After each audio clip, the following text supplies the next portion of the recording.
Sean, great to see you. Something a bit different. We're come inside now the sun's out. Ahead of training in the gym. How has the last week been, first of all, and what learnings were there from the Midlands? I thought we started quite slow against the Midlands, and full credit to Midlands, they give us a game. You know, we touch and go at half time, and you know, but I was really happy about how the boys came home the second, well, probably the final quarter, where we had a lion's share of possession and scored a few tries, but it wasn't as easy as the scoreboard looked. You want more games like that though, don't you, where you have to dig deep and you have to find stuff and you have to learn stuff while it's happening around you? Yeah, like I said to him, credit to him after full time, saying, you've come through the other end of a really tough game here. So the learnings from last week, obviously against Midlands, is that we need to start a little bit faster, a little bit quicker, and our discipline needs to be a little bit better. But going into the Newcastle game, I've really focused on us, and we've sat down and had a chat on areas we want to improve on and get back to where we was, when we were playing the 1895 Challenge Cup, etc. And we've had a good chat, and the lads have really bought into it. Are you expecting it's a bit weird to say you're expecting a big response, given you won ultimately quite comfortably, but I think you'll understand what I'm saying. You're expecting a big response from last week coming up this week. Yeah, for sure. Like I said, the boys knew. When I spoke to them on Tuesday and I got them in, we did a review. They knew that our standards weren't as high as normal, which was great. They understood, and it was really pleasing for me as a coach that we need to fix up, where we need to fix up. But and then we turned on Tuesday, and it was pretty intense, but it was good. It was the lads trained really good. So another good session tonight, and we got Saturday, and then here we go, Newcastle.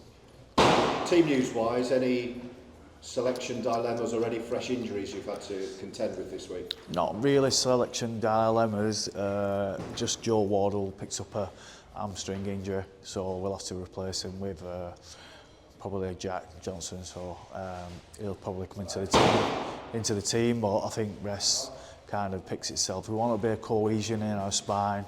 We don't want to be chopping and changing the teams. We've got some big games coming up, but like I said, they're all big games, but we've got some big games coming up, and we want to kind of, some stability and some cohesion in our team.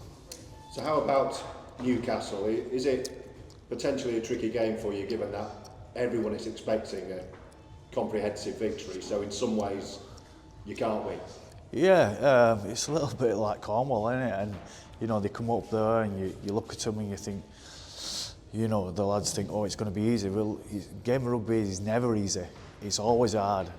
It might be hard for 20 minutes, it might be hard for 40 minutes, it might be hard for 60 minutes, but you get to enjoy it. So that's what we work on. So yeah, I think, like I said, as long as they focus on us, get back to our DNA of working hard for each other, and back our skill. We're a really skillful team. I think we'll be okay. Bet the Chaplow brothers are looking forward to it, aren't they, as former adopted Geordies? Yeah, they're keen to play, and they work really hard. So obviously they'll be playing at weekend, and I think they're chomping at the bit. A word on your opposite number this weekend, Chris Thorman. Like yourself, Super League experienced, great halfback, international honours as well, and he's setting about his coaching career in much the same fashion as you. He's doing it pretty tough last few years. Yeah, I know Spuggy. He's a good coach, good guy. Excellent player.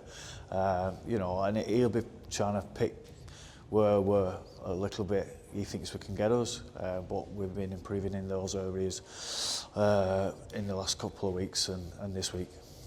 And final word on Sunday, it would be good to get, if the sun's out, even if it's not, a good crowd inside Boundary Park again. Last home match for a while, unfortunately, with the way that it's going with the stadium. So the more bums on seats we can get. I know that we've got some of the community games on beforehand, and the usual entertainment and the music in the fan zone. So a really good Sunday prospect if fans want to come down. Yeah. Hopefully it's dry and the sun's out, and we can put on a decent display of rugby.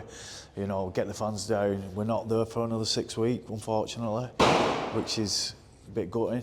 We'll go on the road because the surface is being redone, but after that, you know, so we want to give the fans a good show, get down there and watch us put on a good performance, a gritty performance, I hope, and yeah, I'll see you on Sunday, and then let's go on the road.